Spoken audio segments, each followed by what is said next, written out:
So what we're really saying is making a ruckus isn't just about making noise, right?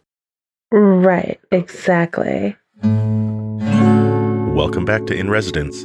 I'm Keith. And I'm Laura. Hey, Laura. Hey, Keith. How are you doing? I'm doing good. How are you? Doing well. We went to Green Bay and I got sick again. Yeah. Just a really bad cold. But yeah, that's what I do, I guess. Guess so. We'll get a chance to try it again here. Yeah, but yeah, we had a nice trip with my parents. They came with, and the Airbnb was awesome. Oh my goodness. The game room, I forgot that you told me there was a game room. Oh, yeah. Child 2, he was in love with the game room. It was like throwback to what, like the 70s, 80s? Yeah. I mean, it had a pool table. It had like kind of a new video pinball, Star Wars video pinball. It had an arcade machine that had like a thumb drive that had like a million games on it. And then his favorite thing was the axe throwing, safe axe throwing. Yeah, it was like, plastic, stuck in like plastic fibers or whatever, right? He got the nickname Axeman. Yeah. And there was a foosball table. Did you say that too? Oh no, yeah, there was a foosball table too. And like a little popcorn making cart. Yep. I mean, there was a popcorn maker, yeah. Everything. That was good too. That was good popcorn. You did a good job. That was a throwback to my time of working with student clubs. Yeah. You make popcorn, students will come and check it out. Yeah. So we had, like a nice relaxing weekend in Green Bay. Came back, and then you had Thanksgiving with your family, and I stayed home because I didn't want to get anybody sick. I know. You've been I'm a little cruddy still. Yeah. So he's been sick. He hasn't given it to me yet, so that's good. I slept in the studio. Yeah. With basically a pool floaty is what I was joking about it. I'm like, it's like sleeping on a raft for the pool. I figured it out the second night. I just needed a bunch of extra pillows. But wasn't the most comfortable. I probably should have just slept on pillows on the floor. Yeah. Yeah. So it was a busy week, but what are we going to talk about today? So we were on the way home from the Packer game. Mm-hmm. Well, actually at the Packer game. Let me back up. Well, we noticed some stuff. We noticed some stuff at the Packer game, and we talked about it. On the way home, right? Yeah. And we had never, so we've been to several games at Lambeau. We go to a few games a year, but we've never noticed this prompt so often on the screen, right? They say, get louder. Like the Jumbotron, yeah. Yeah, be quiet. They're working. This was a new thing. Like it was. We've never seen it before. No. And so the words were up there and it says, make a ruckus. Yeah. And we both like smiled at each other. We did. We like looked at each other and smiled because that's something that Seth says. Yeah. Seth Godin says it in almost every book. I swear. I don't know when he started, but it's every time. In any book I've listened to recently, he's talking about, go make a ruckus. It's kind of like his sign off in a way, I think. A reminder to people to like go and do stuff, Yeah. But yeah, so that was on the big Jumbotron for the Packers, right? And we thought, maybe we could talk about what making a ruckus means to us in our creative work or in our lives in general. It doesn't have to be creative work, but yeah, you say creative work and I'm like, it's all creative. Which is, I mean, I'm glad that that's how I think of it, because that's really what the human touch is. You bring your creativity to whatever work you're doing. But I think, so what spurred us to talk about it more was we saw some different types of ruckus going on around us we did. At the game. And it actually made us question, because in the Make a Ruckus, the video, calling us Make a Ruckus was really about cheer, get loud, be excited, cheer them on, go for it, right? Yep. But it was juxtaposed against these other kind of what I think would be a ruckus, but weren't necessarily so conducive to the environment. So I don't know. Do you want to talk about one of them and I'll talk about one of them? Sure. You pick. There's two examples. So what I was going to start with was people started doing the wave. The whole point of making a ruckus, when they put that up, that's when we were on defense. They want us to be loud because they want us to disrupt the offense. Right. Well, and to be fired up, right? Yeah. And when our team is on offense, we want to be quiet so that they can all get the play to each other and they don't get offsides or false starts and stuff like that. Yeah. It's just this thing that, they try to get people to know. So people started doing the wave, and I remember a couple years ago too, they made a point of saying, like, we don't need people doing the wave when we're on offense and we're down by however many points. It's not helpful. I think to be fair though, I think the crowd started the wave when we were on like a 2-minute TV break. So like it was starting and kind of picking up momentum, I think, while we were waiting in like a lull. So what I'm talking about here is like situational awareness kind of thing. Right. That's and that's kind of like we were talking about that on the car ride. And so that, I mean, it was a ruckus, and the thing is like, that's like a connection and like a community thing, and people feel like part of a whole, right? Like you feel part of this large 70,000 people, and you're all in sync, and you're all waiting your turn for your turn to step up and do your thing, like literally, right? And it wasn't the right time. Any longer, right? Yeah, because the announcer came over and he's like, really? The wave right now? It was actually a Packer, because it was like a pre-recorded football player that was like, really, guys? The wave? Yeah. Now? Oh, okay. And so that was interesting. And then there was another thing. Yeah. Can I talk about it? Yeah. So the other ruckus that we noticed, it was right away at the beginning. On the first play of the game. And the second play. And the second play. And the third, fourth, and fifth, yeah. So we were sitting fairly far up in the stadium, and everyone gets really excited at the beginning of a game. So you're standing up, you're cheering, you're watching the plays, everyone's getting used to who's around them and all that. Mm-hmm. And there was this gentleman in front of us, and to the side a little. To the side, yeah, not like directly in front, but just to the side of us a little bit. And after about the first play or second play, was it the first play? The first play of the game. And he yells at the top of his lungs, down in front, sit down. Telling everybody to sit down. Really loud. And it wasn't just two people standing up in front of him. It was probably about 20 to 30 rows of people. The entire crowd. Standing up in front of him. Yeah. And I understand his frustration, because not everyone can stand, right? Yeah. Or comfortably stand for long periods of time. Or if you have small children with you, even if people aren't standing, it's really hard to see over sometimes. And so you can't see the game, right? He was bugging the family in front of him because the 5-year-old was standing on the bench like a little later on. Yeah. And the kid wasn't even past his dad's head by more than like a quarter of an inch. No. And he's like, you really can't see over his head? Yeah. So anyway, he was a little grouchy is kind of how I would characterize him. But he kept, and I've seen people say down in front, sit down to the crowd, maybe once or maybe twice. But he didn't say it once. He didn't say it twice. He said it about 5 to 8 times. And I remember, Keith, you turned around to kind of the people that were near us, because we were all giving him a little bit of side eye, like, what is going on? Somebody stole your donut this morning or something. I don't know. Like, there was just grumpiness happening. I don't know. He just seemed sour. And you're like, well, that's going to be fun to listen to this whole time, this whole game. Everyone's like, right? And it was just very, very awkward. Mm-hmm. And so that was a ruckus, right? Or was it a ruckus? Well, he was making a ruckus. He was making his own ruckus. We're kind of drawing this out a little bit, I feel like. But I think, to really understand the situation and like And that's why we were thinking about it, because we're like, what did he think he was enrolling in going to a Packers game? Sure. That's where my head was, because I'm not really mad at him. I actually just kind of feel bad for him because he was so crabby. It's like, why are you here? Like, it's not like you invited all these people to your living room and were being rude.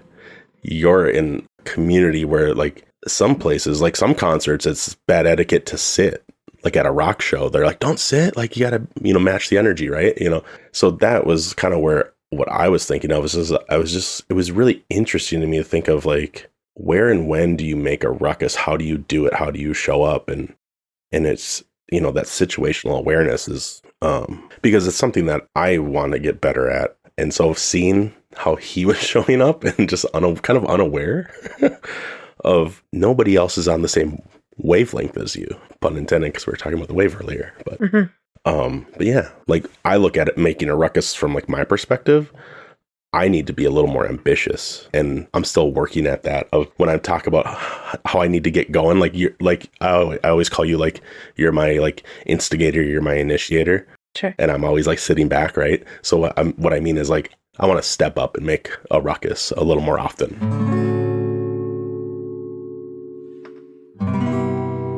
Okay. So I want to break this down a little bit, if you're okay with that. So making a ruckus, because we've talked about things that you could classify or talk about as a ruckus, and we talked about that they're viewed differently, right? Some in a good, maybe positive way as far as like helping you get to the goal. Some as maybe not being as, I don't know if appropriate for the situation is, but just not as useful, maybe, in attaining what you're trying to do. So if you think about what it means to make a ruckus to you, what does that look like? When have you felt like you've made a ruckus in the past in a positive way? I mean, most often when I show up and I use my voice to either ask a question or point out something that I've noticed, and not withholding, like actually showing up and saying something, whether it's to a group of friends or to somebody one-on-one. That's like how I do it in my head. Even like think of like in class when the teacher asks a question and nobody raises their hand to like respond.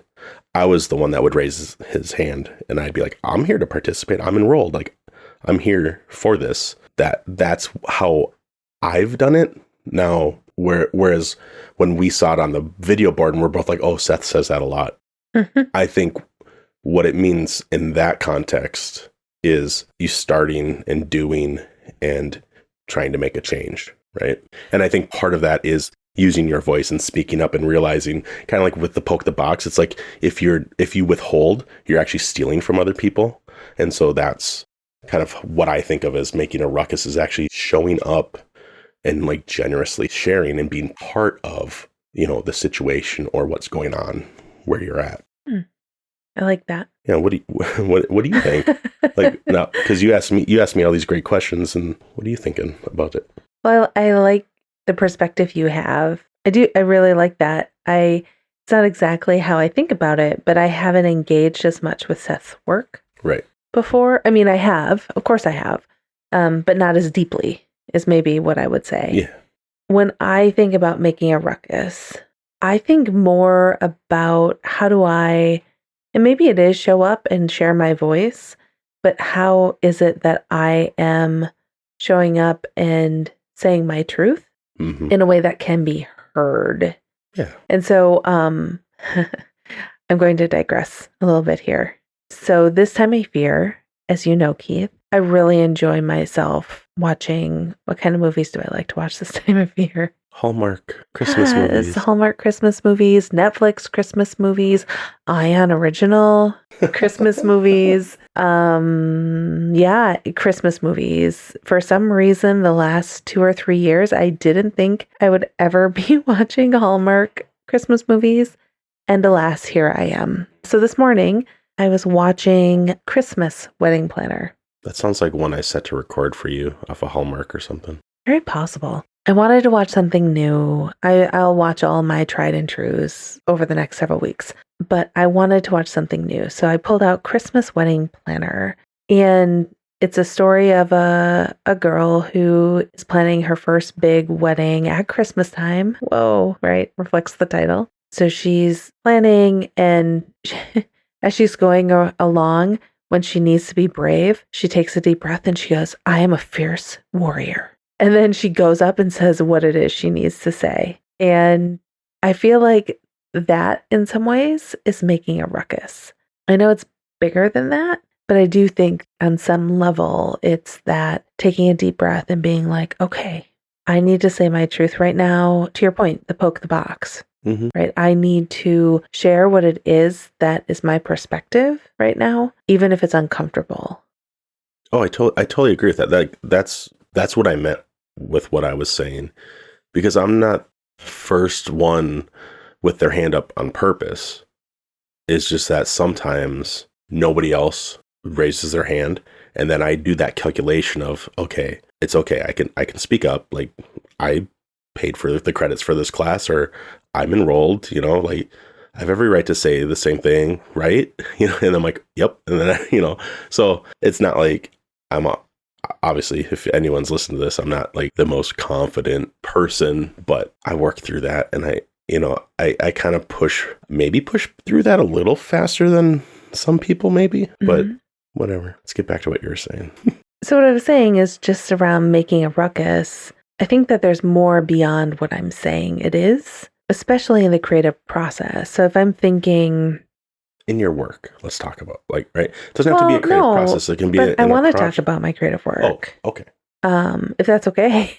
I'm just saying it doesn't have to be limited to that. I thought you were... No, so making a ruckus, something that I think is empowering and also scary at the same time. Like, I think making a ruckus can be empowering and scary. Yeah.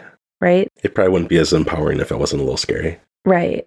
And so I keep going back to the project that I'm trying to do. And I shouldn't say I'm trying, because that means that I'm not doing anything. It's an excuse for when I use the words I'm trying to. You're in the process. I'm in the process. And it's okay that it's it's slower than you like fast-paced movement. Yeah, I do. And well, honestly, even okay. So I want making a ruckus in that situation. We're saying making a ruckus a lot. I know. So I think that one thing that would help me move things forward is to think about, how do I push myself outside of my comfort zone more than I'm doing currently? How do I make progress when I have all the excuses in the world as to why I'm not making progress? Like, look, so today we put up the Christmas tree, right? Decorated it, and putting up the Christmas tree means that all of our little workout station has to move. Right. So our weights have to go over on this part of the basement. Doesn't the treadmills have to move. You want it to move. I want the tree in a specific spot, so that is a little on me. So our free weights and our kettlebells go like over here, and then the rowing machine has to like go somewhere. And so does it go by the treadmill, or should we put it in my office? I'm like, well, I'll just put it in my office. And I spent, and I don't even think you know this because we haven't talked about it, but I spent quite a lot of time rearranging where that rowing machine was going to be. Because no matter where I put it in my office, it was going to disrupt my quote unquote perfect setup to make progress on something I'm not making progress on anyway. Where's the rowing machine? So it's in front of my big whiteboard that has all of my ideas and my project mapping on it. And grant you, the rowing machine folds up, it rolls. It's not like it's an 800-pound something, but I put it there and I'm like, well, guess I'm not going to make any progress on that until January. And I'm like, what are you thinking? You're finding excuses. I am. That's what that is. And so for that to come out, at least now I recognize it. Like, there was a while ago, I didn't even recognize that would have been an excuse, but I'm like, well, I'm going to put this rowing machine in front of the whiteboard, and therefore my eyeballs can't see it. And so therefore, which is not true. A rowing machine is how close to the ground? Like, really close to the ground. What? It's not like this elevated, like, rowing machine that's... If it's all laid down how it's supposed to be to use, it's not more than 2 feet high. No, it's not. But it made me feel a little like I don't have the fight to have a ruckus. Does that make sense? Like, I don't have... Yeah, that's what I was talking about earlier. I don't earlier. have the ruckus within me to go after what I say I supposedly want to pursue. I was writing about that earlier today. Were you? And you don't know. I don't. But yeah, that's what I was, like, literally in my daily You're journaling post. about that? Yeah. Or yeah. In my daily posts in public. I'm like, these are the things I want to be doing. These are the things I say I want to be doing. I need to stop saying I'm going to do them and start doing them and making room in my schedule to do these things because that's going to make my daily practice better. I need to incorporate all these things. And what I was saying earlier about like my ambition, that's what I'm hearing from you is you're like, where's that fire? Where's that ambition? Or some people might say like how that's where like you need to use your ego, right? To like help you push forward or push through that resistance, that uncomfortableness of taking that next step. Everyone listening right now is like, we don't even know what she's talking about. Nobody knows what your project is. That's because I'm too scared to talk about it. Right. So you're too afraid to talk about it. Why do you think you have made no progress? That's not a coincidence. Ooh, mic drop key. Don't drop the mic. I won't drop the mic. Oh, yeah. And I think part of it is when we get to 1,000 subs, Laura will unveil her project. I'm just kidding. What subs? Subscribers. Oh, I was like, what are you talking about? That's how much we don't care about that. It's like you don't even know what a sub is. I'm like, is this like cold cut combo or tuna fish? Like, what are we doing? No. Oh gosh, I thought you were talking Subway. That's a joke. Oh my God. All right. So yeah, you need to commit, right? Yeah. So is it committing or is it making a ruckus?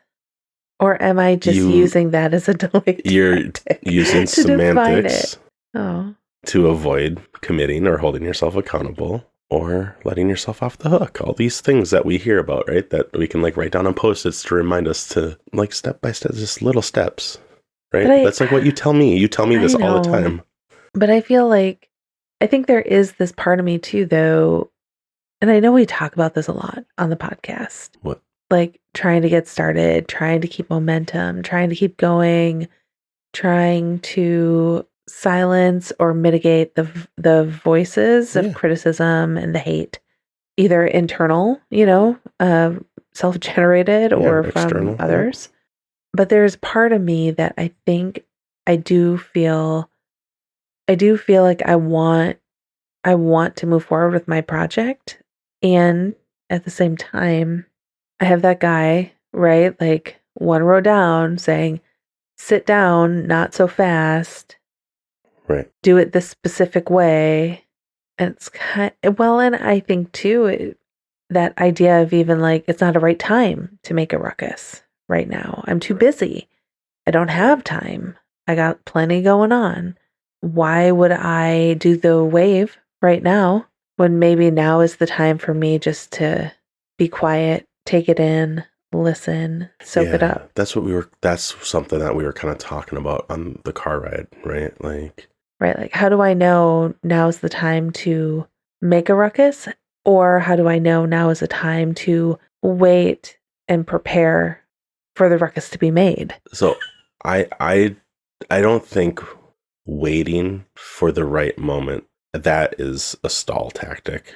That's resistance. And the other thing that you were saying, it sounds like you need reassurance, which there's never enough of. That's something Seth says, and it's like, oh snap. Like once you start needing that reassurance, you're always going to kind of need it, right? So like obviously we want it. I want it, but I think it's being okay with it not being perfect, because that's what I was hearing too, is like it's not the right time, or how do I do it right? That was starting to creep up. It's not even necessarily, I don't know if it's necessarily that. I think it's more of a, do I know enough what it is I want to do? Is it scoped out enough for me to even start working towards it? But I guess the question back at myself is, if you don't start working towards it, how are you going to get clear on what it is? Yeah. Right? There's another thing around that, which is, like, I think Seth says this. He's like, okay, great. You know what you want to do. Now go do it, and then realize you're not doing what you thought you were trying to do, and then keep going and start again. And we're just kind of circle talking around this a bunch, but it's because it's real, right? It's the resistance. It's scary to like kind of take that leap, but that's, the other thing too is like, we think of it as such a big leap, when what I realize I got to tell my brain is like, it's a calculated risk that I'm really not in danger of anything if it doesn't work. And the other thing is like, can you be patient enough to realize like, I'm going to make slow progress. Because if you're saying it doesn't feel like the right time to start, it is. It's just you don't think you can do it all so fast. Like, you just got to realize, like, there's long-term view, versus it's not good unless I can bang it out in 2 weeks. It's like, well, no, like, take your time and do whatever you can. Keep working towards the goal, right? Like we've been talking about, like, all it takes is a goal, right? Like that book. Right. Put that on again, or yeah. I don't know. So easy for me to say it to you.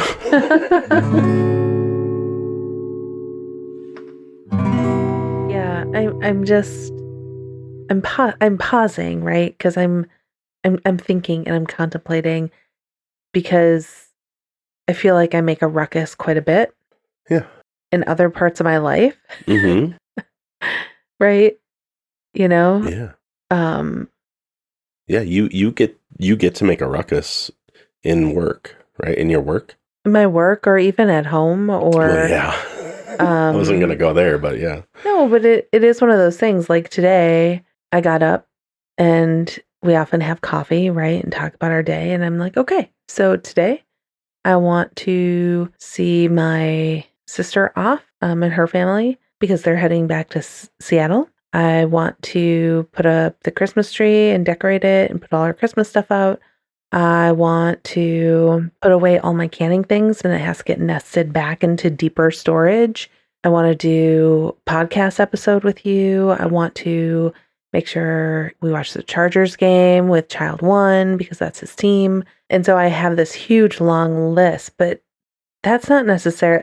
It feels like I'm making a ruckus for the day, where I'm like, let's go. We got this. We're doing it all. Yeah. That's what you do. You do that. That is like my daily, even like, when was it? Yesterday? We went to a Christmas tree farm. We picked up the tree wreaths. Then we went shopping. My sister, mom, and I went shopping to some small businesses in town.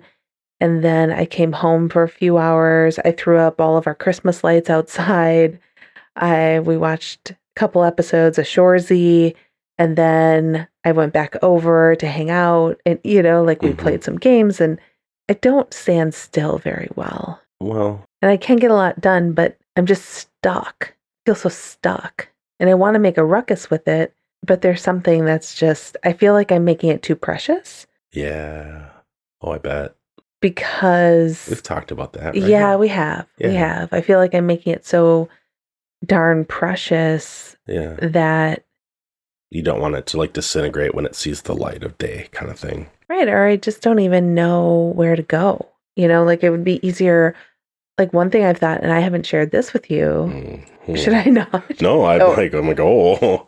No, but it was even that I was thinking, I'm like, one thing I love to do is puzzles. I love puzzling. I always have loved puzzling. Yeah. We all know. I know. It is so flipping amazing. Yep.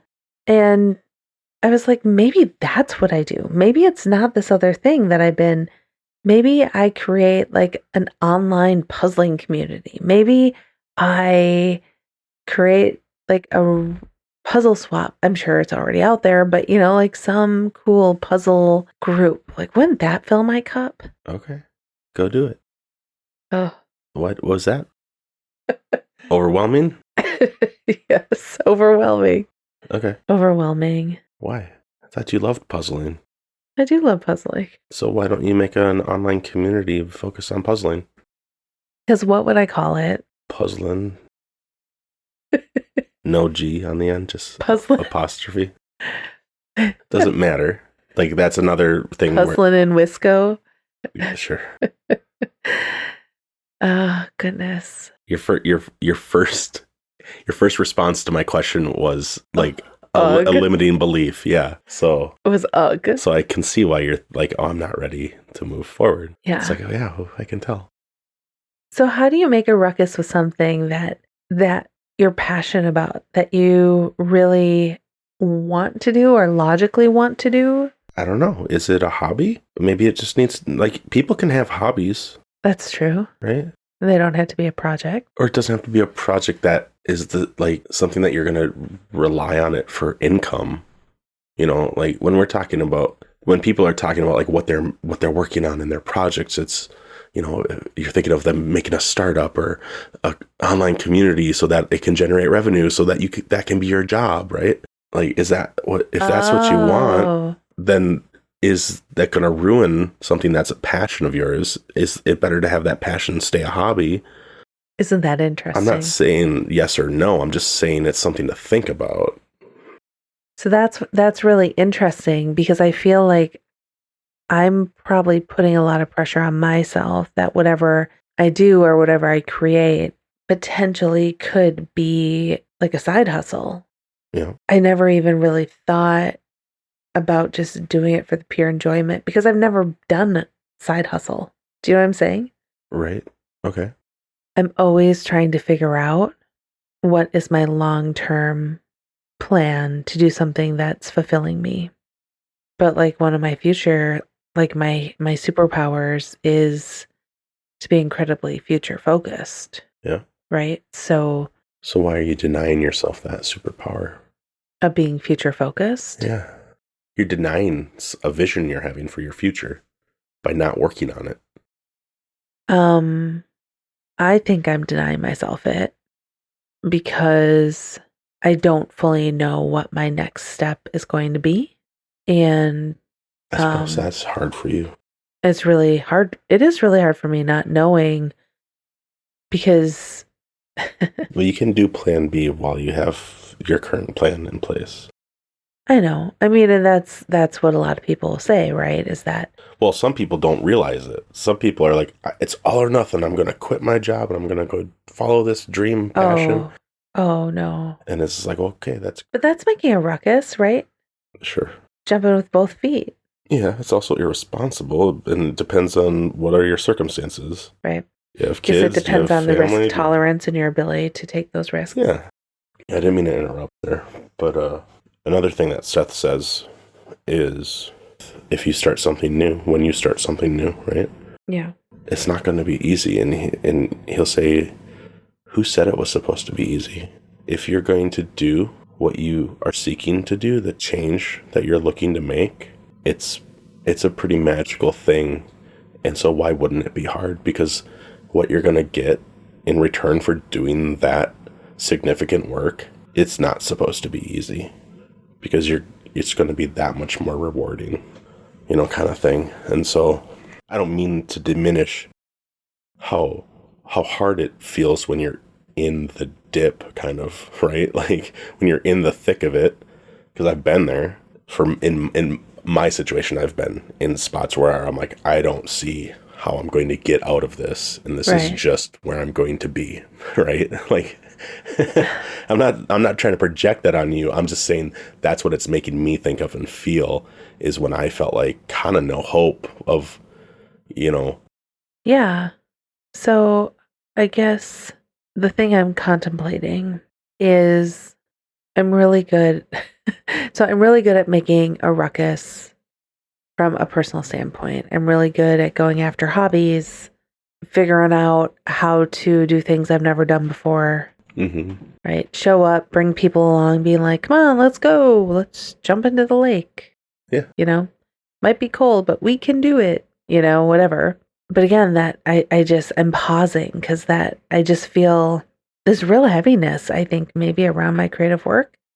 And so I'm trying to figure out, like, the thing in my head right now, what I'm thinking is, I know I'm like an excuse machine, right? I don't have time. That's the script running through your head right now? I don't have time. Who wants to engage on women leadership topics anyway? A lot of women. I know. What would I call what I'm trying to do? Would I have a website? Would it be this? Would it be that? These are all things that can be changed. I mean, I know everything's figure-outable. Yeah. Right? So why are you letting that hold you back? Like, you don't need to keep listing off things. Yeah. It's very apparent what you're feeling, and that heaviness. And so I think maybe this is what it is. I think the thing that's holding me back right now is I'm trying to start and maintain habits of showing up for certain things consistently. Yep. So our podcast, we release every Thursday. And it's interesting because that takes some planning to make sure that we can sit down and have good conversation and put in the work so it's thoughtful, so you have time to edit it, right? Yeah. Our aim is to have good content. Yes. Our aim is, you're right. Sometimes we circle talk and meander. It's not up to us, but we're trying. People. We're trying.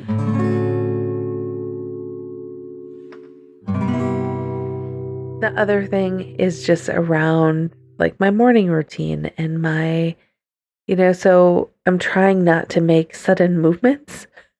Like I feel like, okay, so you didn't grow up with dogs, right? I mean, there were dogs in the neighborhood, but like I didn't have a dog. Okay. So I grew up with dogs and cats. I know you know that. And so just bear with me for a second. I had a dog named Tivoli growing up, and she was just a really fun dog, and she was Cocker Spaniel, would run around the neighborhood. If she could get out or sneak out of our fence or anything, she was going to go and just like tear around the neighborhood. Loved it. For anybody that has a dog or had a dog, like where the dog would just like run around, you'd sneak up to her very slowly when she was out and you had to catch her to put her back on the leash, right, and get her home. You'd sneak up very, very slowly, no sudden movements, very small changes. You'd show her a treat in your hand, and then she would slowly come towards you. And about 8 times out of 10, she would just look at you, pivot, and just run off. And like you didn't succeed, right? And so I'm saying all of this because I have a pretty solid morning routine. We've talked about my morning routine, right? I get up, I make coffee, I journal. I have been working to reincorporate movement, and I make my plan for the day, and I try and do some sort of self-growth, right? Reading or something, podcast, something. So that is really good. But I feel like adding one more thing into it, it's just like Tivoli, like my dog, right? Like if I was to add 10 minutes or 15 minutes of journaling or ideating around my projects or my ideas, like I feel like I would kind of start to incorporate it, but then maybe my whole morning routine would fall apart and it would just like run away and cruise around the neighborhood. I know it's not practical, but do you know what I'm saying? Like I feel like one small tweak, movement, or change to it is going to completely end up in me not achieving my goal and actually being further away from attaining it. What goal? My goal of having a solid morning routine that helps me with my well-being. Okay. Do you have that right now? Yeah, I feel like I have several components. I do want to add more movement. Right. Back in, shifting from summer to now, I need to incorporate movement in different ways. Okay. Getting back inside. So what's the point of having the morning routine? The point of the morning routine is to help center me, to help me focus on my well-being, stress management, and self-growth development before I give my time to other people for the day. And what is the point of this project that you want to be working on? The point of the project is to really create a community that is going to support other women leaders or other women around topics that we struggle with in particular, to help add value to whatever projects or leadership roles they're taking on. And so, I mean, the goal of it isn't to just create a community so I can hang out with people. Like the goal of it is to create and add value to other people's lives. To create change. That creates ripples of change, right? Well, yeah. It's a community. It's there to support people in the community, right? Right. I mean, and I think I have this, I also have this fear. If I don't have enough time right now to even think through what could this be called, would I even have the time to show up generously in the community and in the space to help support other women, right? Right. And I understand that's what's happening in your brain right now, and there's way too much emphasis on what to call it. I get it. I see that gets people hung up and making no progress forever. And it's not that important, but it feels really important. But I think the reason it feels important to me right now is the small. Well, no, it's because I have like articles I've been trying to write, right? Like blog posts, things like that. Mm-hmm. But where do I put them? Right? To what end are they for? Right. Okay. So you and I, we could take 30 minutes and we could find like 5 to 10 really good things to call your project like later. Okay. Right. And that sounds like fun to me. I like words. And I like hanging out with you. Oh. I like hanging out with you too. Thanks. Yeah. Where I was trying to go was, this morning routine. Yep. That is designed to support you in doing the things that you want to do. Correct. And so how important is this project to you? And if it's important enough, the morning routine should be able to support that. Do you know what I mean? It's a choice. Like you have to make a choice. Like we were talking about commitment. Like it literally is. You make the decision once and then you don't have to make it again because you committed to it. Right. I'm totally channeling Seth right now. I'm pretty sure. Like I'm sure he said that and I've heard him say it so many times. And it's so much easier to say it to somebody else. Yeah. Because you're saying like, I can't add this into my morning routine. It's like, well, I'm just worried the whole what is it? House of Cards is going to fall. Why does it have to be part of the morning routine? The morning routine is supposed to set you up to do things later in the day. Why can't your project, it's just another thing to work on. It's another thing on your to-do list later. Like I'd rather you worked on that than us watch a show. Yeah. I mean, I want to spend as much time with you as possible, but it's the same thing that we've talked about before. It's like, if I'm preventing you from doing something that's going to make you happy, that would devastate me to find that out, right? Yeah. Like you told that to me years ago where you're like, we do not want to be an excuse for you to not do what's going to make you happy. Right. And that really shifted my perspective because I have a hard time when I take time for me, I feel selfish.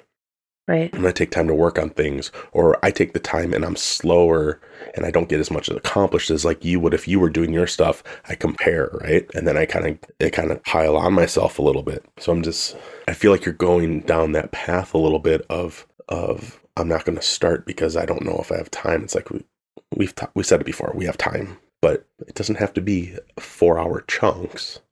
Yeah. I don't know. Yeah, no, you're right. Again, I'm saying it. It's easy for me to say it, right? Yeah.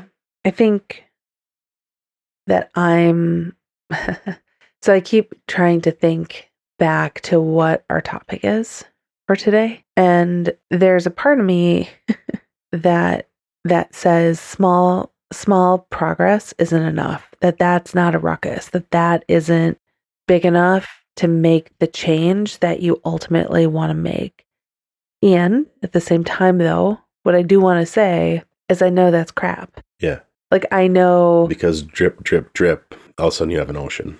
Exactly. Or this is just a small example. What was it? On Friday, I woke up, I made myself coffee. I was getting ready for my morning routine. I'm like, you know what? You are going to do your weightlifting circuit, focus on legs. Like you're going to have leg day today. Right. And my head was like, no, you aren't going to do that. It's not enough. It's only 3 circuits of 3 different things, like, no, you're not. No. And somehow I found the power within me to say, I know you don't want to do this. And you know what? We're going to do it anyway. And so maybe I just need to continue to get the reps in of practicing that of, I know right now you don't want to do this because you don't think it's enough, but you're going to do it anyway. I mean, that's probably a powerful phrase that I should spend the next couple weeks really working on, right? I mean, do you think that phrase in itself somewhat help? I think that would help me I think that's take a whole bunch of little whispers and make them into a roar, right? That sounds a lot like I take Seth's, to me, I make it a mantra, the people like us do things like this. Yeah. That's what that sounds a lot like that. And I think you should say what you said there. Like, because I mean, that's just a different way of saying it. Like I know you don't feel like doing this right now, but we're going to do it anyway. Shady Laura doesn't feel like doing it. Shady Laura, no. But Laura is saying we're doing this. Yeah. I'm doing this, and I guess you're coming along, and you can just be quiet, you know? Or you can whine the whole time. Mm-hmm. It is that feeling of once you start that first set, right? The first circuit. The action leads to more motivation, yep. Right? I mean, how many times have, I'll use myself, how many times have I said, you know what? You're just going to go out and you have committed to a 10-minute walk. And then I'm gone for a half hour and I've done like a walk run or. Yeah, and you come back and you're like, you got a little glow on you. Like you tell it lifted your, like just your whole mood. Or like, even like when you drag me out to go on a walk, I'm just like, ugh. You did air quotes, everyone. Yeah. And then it's like, oh, this is great. And then it starts lightning and then you're like, we got to run home. And I'm like, ah. I don't really check the weather very often, do I? No, I'm pretty bad at that. Okay. So. You just got to lean in and push through. And sometimes that ruckus doesn't have to be loud and yelling, right? You have the persistence and the consistency that will make a louder ruckus later, right? Yeah. All the small things add up to bigger things. Yeah. You're saying drip, drip, drip. Yeah. Right. Step by step. That's a Seth thing too, like the drip, drip, drip. Like he says a lot. I rip Seth off all the time. No, but he inspires you. I incorporate it. Yeah, it's really you live helpful. it. You live it. Start throwing him on Audible. Any of his books, anytime, you'll get it too. Yeah. So, have there been any things that we haven't talked about around this topic that I feel like I feel like we went in a direction I didn't really anticipate going. I wasn't planning on talking about. I think where we went is better for most people, and they get to see into something that's real. Right. You know, not that we ever don't try to. We know it's not like we don't show up real. It's just maybe in a future episode, I'll be talking about how the drip, drip, drip, or the showing up when I didn't want to and doing it anyway, how that is starting to come together. Yeah, I mean, and make a difference, right? Yeah, there's a bunch of things that you listed off that you're hesitant about that I can help you with. You're a great partner. Sorry. No. Should we wrap it up? I think so. All right. We often talk about something that we've been listening to or consuming, reading, and I want to check in with you if there's anything that you would like to share with folks. I started rewatching Shoresy on Hulu. It's a spinoff of Letterkenny. I was rewatching the first season because I saw the second season came out. I don't know when it did, but I hadn't seen it. And I don't know what made me think to check. It was probably just, I was like, it's winter. I'm like, I want to watch something funny. If you're into kind of dry, I feel like, have we talked about this before? I don't know if we've talked about Shoresy. Okay, it's not something to have on with the kids around, but it's funny. It's about hockey. I know it's kind of a specific thing, but it's comedy, and I like it. And I'm looking forward to watching the second season and try to get some movement in. I'm telling myself that. I recommend movement. You brought it up, so now I'm thinking of it. I haven't been getting enough movement in. And yeah, that's about it for me. What about you? So I would recommend any Hallmark Christmas movie at this point. I find them to be great. They give you a good cry or giggle. And they're really predictable, so you can sometimes multitask and just puzzle. Exactly, you can puzzle. The other thing, don't know if I've recommended this before, but I really like the podcast from Harvard Business Review, Coaching Real Leaders with Mariel Wilkins. So I've been listening to that, and one of the most recent episodes from November was about should I continue to climb the corporate ladder? And so maybe you're hearing some of that podcast come out in me as well of, am I capable of climbing the corporate ladder and eventually aspiring to become a college president if I'm given the opportunity? Of course. Is that something that I'm currently thinking is my future path? Possibly, possibly not. So it was a interesting podcast to consume and just really soak in and think about maybe as I'm thinking about the future, what might next steps be in the next 5 or 10 years. Cool. All right. Well, thanks, everybody. See you next time. Bye.